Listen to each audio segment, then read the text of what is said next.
Welcome to the SOB Radio Show, where we have fun, interesting guests, and hot topics. Each week, we offer insights into music, fashion, health, fitness, and humor. Do you have the perfect guest for us to interview? I want to know. Drop me a line on our Facebook page at Spunky Old Broad 1 or reach out to me on our website at spunkyoldbroad.com. And now, back to the show. Hi, everyone. This is Gayle Carson, and I have a terrific guest for you today. Her name is Raven Blair Glover, and she's known by many as Queen of Interview Marketing and Conversion. She's a former CNN and CBS radio correspondent, a popular radio and live stream host and producer, as well as a three-time award-winning radio host, the founder of Positive Programming Network, and Amazing Women and Men of Power. She is the recipient of the 2016 President Lifetime Achievement Award, signed by Barack Obama, and her radio journey began on February 6, 2006, in the ICU of a hospital while waiting for her mom to recover. That's when she started her first interview. Now, listen to this. She started her first interview show at the age of 55. Since then, she's turned it into a thriving six-figure multimedia business, taking her show and her business, and now teaches, coaches, authors, business owners, broadcasters how to market, how to grow their business, how to leverage the power of authority marketing so they can elevate their credibility and attract higher paying clients by mastering the art of interviewing and becoming the Oprah or Larry King in their niche. Welcome, Raven. Hey, Gail, you funky old broad, you. Yeah, Raven and I met at the New Media Summit, and she's one of the icons, as I am. And I just thought she would be a hoot to interview. But here we are. Let's get started with the tiger in the room. You Okay. started your talk show at 55. Tell us hmm about that and why you decided to do that. Well, thank you, first of all, for having me on. And, this is such an honor. Wow. I remember Googling you and finding the funky old broad years ago. So this is a blessing to me. Yeah. Well, it started at 55 because mother was in the hospital. And to be honest, I heard Alex Mendozian, who was my mentor at that time. I had brought his teleseminar secrets course. And when I was in the ICU unit, just praying that mom would get well and stuff, I took motivational tapes and things with me. And Alex used to have these calls on Monday night, and I jumped on the phone on one of the conference calls, and I heard him say that the quickest way to become an expert was to interview experts. And he said if you would take your passion or what you felt like you was your purpose in life, and if you weren't an expert on it, and go out there and interview, top notch celebrities and thought leaders and people that were perceived as an expert, that you by default would become one. I'm like, well, that sounds pretty cool. And so I started making a list of people I wanted to interview, and then I started Googling how to do a podcast, first of all, what the heck a podcast was and how to do it. And pieces of the puzzle came together in the chapel when I was praying for my mother, and I was like, well, what the heck am I going to do? I felt like she was going to be okay, to be honest, Gail, but something in my gut told me, your mom's going to be fine, but she's going to be different. And she was. She was in the ICU unit for 3 weeks, in the hospital for 6 months. And when she walked in, but when she left, she was in a wheelchair, and her life was never the same after that. Anyway, in the chapel, I feel the voice inside me, who I feel was God, said very clear, your mom's going to be okay. She's going to be different. And it's time for you to step up, show up, and grow up. And it was the grow up where I said, ouch. And that really was the profound, I guess you could say, word at that time, growing up. Because, see, I was 55 years old, making $10 an hour, working 20 hours a week. I was a girl that would go back between failed marriages and failed jobs and live at home. And so it was time for me to grow up and take responsibility for why I was in the situation I was in financially. My mother sent me to the best schools. We lived in the suburbs. They had a chain of restaurants in Ohio. So there was no reason that I should have been in that situation. And that's what I did. I stepped up, showed up, and growed up, put the show together, launched my first show April 23rd. Mother went in the hospital February 6th of 2006. And so I launched my show April 23rd, which wasn't a whole lot of time after that when you look at the fact that I taught myself from the hospital. And it's been a blessing. It's totally changed my life. So, when did you start doing CNN and CBS? That came years later. I was actually at a let's see, what was that? I guess it was, I want to say like a trade show. I went with a friend and I took a couple of my books. I wrote in a book called Broadcast Your Passion to Profit. So I took that with me and I was getting ready to leave, waiting on her, and I had my book in my hand and someone came by and they said, "Oh, is that your book?" And they looked at it and then they told me to come to their table and it was CNN and CBS.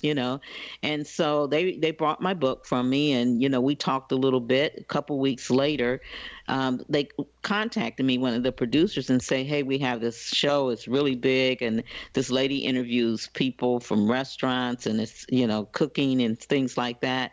You have a show called Careers from the Kitchen Table. We think, we listened to it, we liked it. We think it would be a great fit to follow her show." So they made me an offer. I couldn't refuse. I went on as an independent host because I don't do jobs.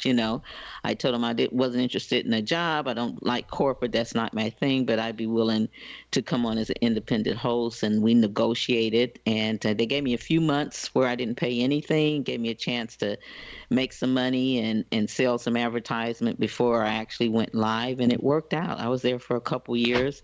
It was a blessing. I learned a lot. And that's when I left that and started my own internet network, patterning some of the things that I learned at CNN and CBS radio.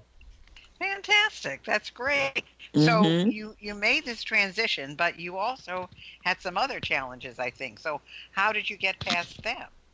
Oh my goodness, I had lots of challenges. I mean, mother was back and forth in the hospital, back and forth in surgery. So my biggest challenge was not knowing if she was going to make it from day to day. My sister and I, we lived at the hospital in the ICU unit for 3 weeks, and then we took turns and lived there 3.5 days during the 6 months. And we were both married, so there were lots of challenges. I mean, my husband, he was supportive.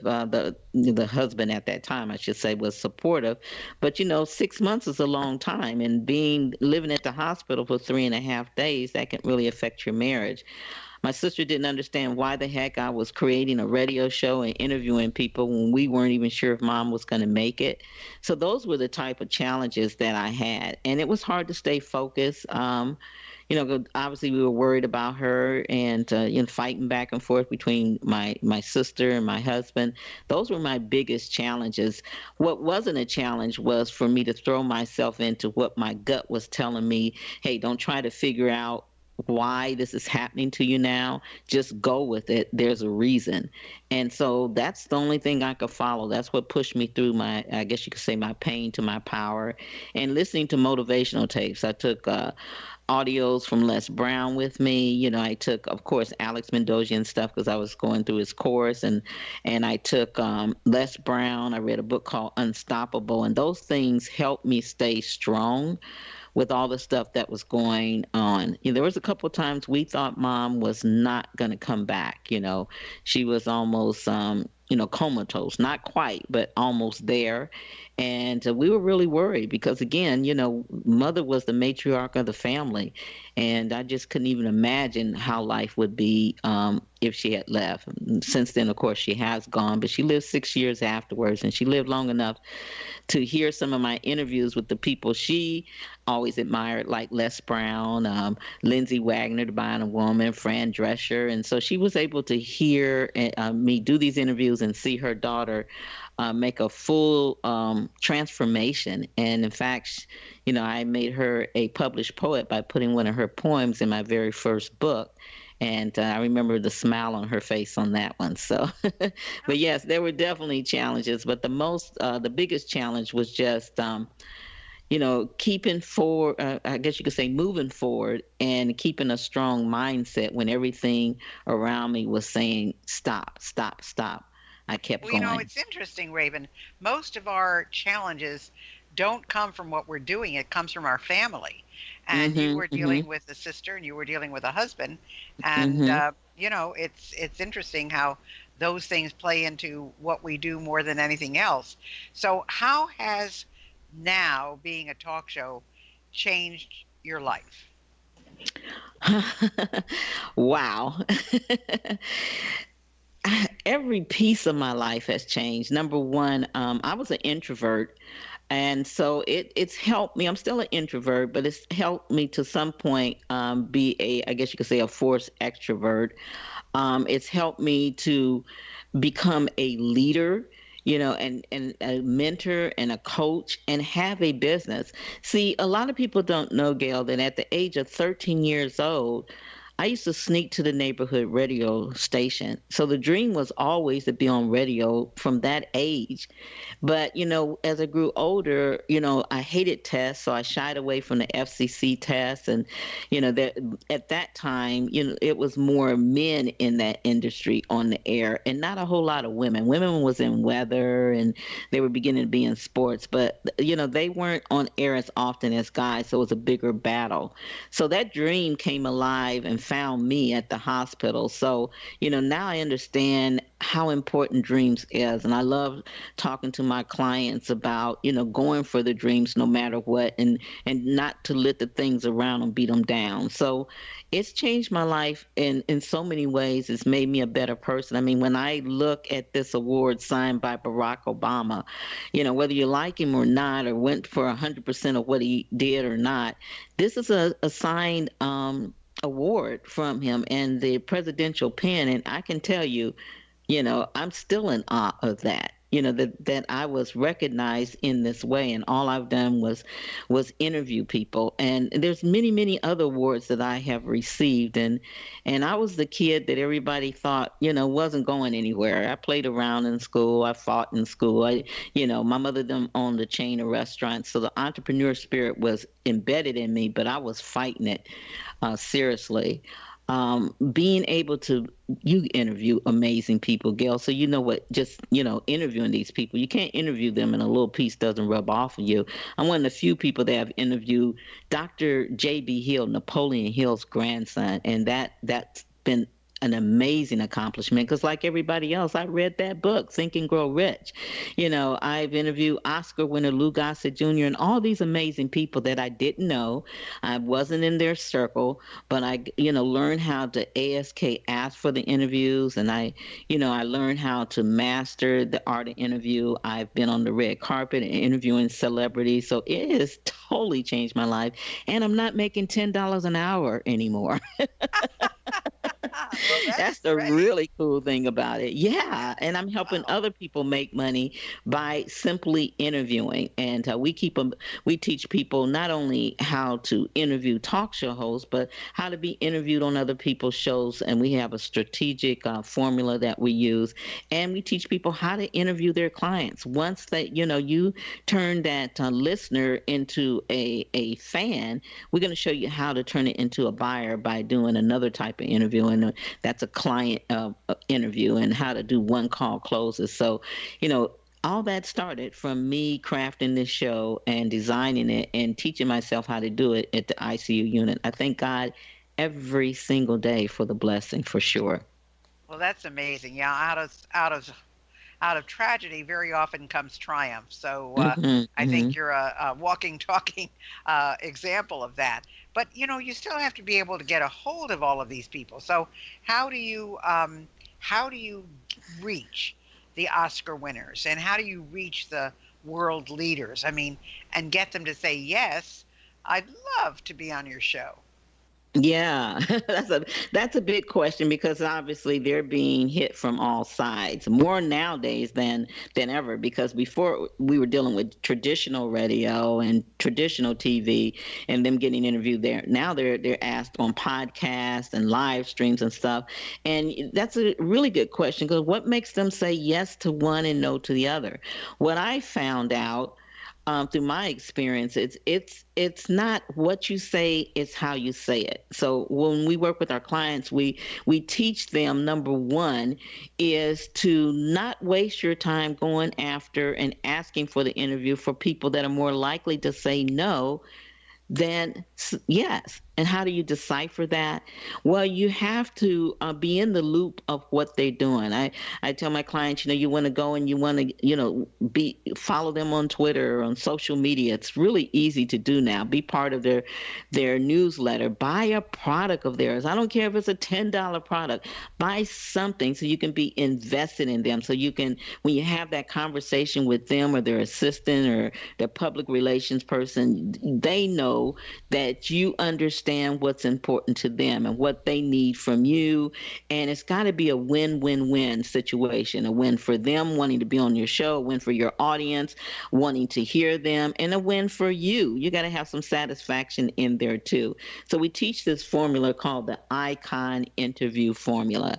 I stands for investigate. That's the first thing you have to do. And like I said, you want to follow them on social media. You don't want to be a stalker, but you want to follow them, let them know, that you love what they do. Let them know that you bought their product and what you got out of from it. You got to investigate and find out what's important to them. What's close to their heart. Do they have children? Is there a cause that they really are involved in?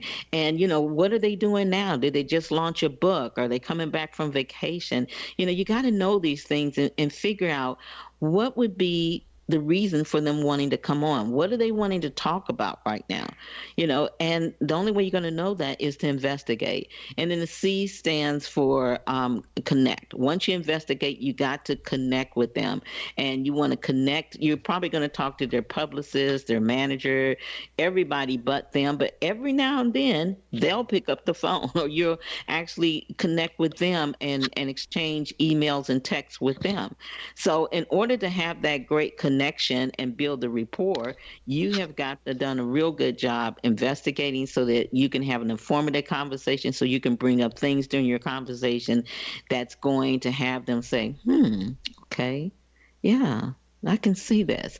They're nodding their head saying yes before you even really ask and before they even know they're going to say yes because you have done a great job in investigating, Gail, and you're saying the right things. You're saying, I guess you could say, you're hitting on the hot points, the juicy stuff, and they're saying, yeah, okay. I'll do her show. I like what she's saying. I like where she's going. She makes sense. She understands me. I can tell she just didn't send a blast email or make a ton of calls and asking anybody. And then O stands for own your platform. Here's the big one. I love podcasting and I love internet radio and live stream, but when I ask for an interview, I am owning my show, owning my platform, owning my audience, and I'm talking it up like I'm on CNN and CBS. And so I teach my clients, when you are making that call, you got to act like you're in the big boys and girls chair. You got to act like you're on MSNBC, CBS, and all these top platforms. You can't act like you're doing your show from your kitchen table, your living room, your bedroom, your porch, or whatever. You got to come with that attitude, and you got to own it. You just say, don't say I've got a podcast or I'm doing a live stream. I have a show. I have a radio show. It's all falling under the umbrella of radio. I have a TV show, whether you're doing live stream or whatever, it's falling under that umbrella.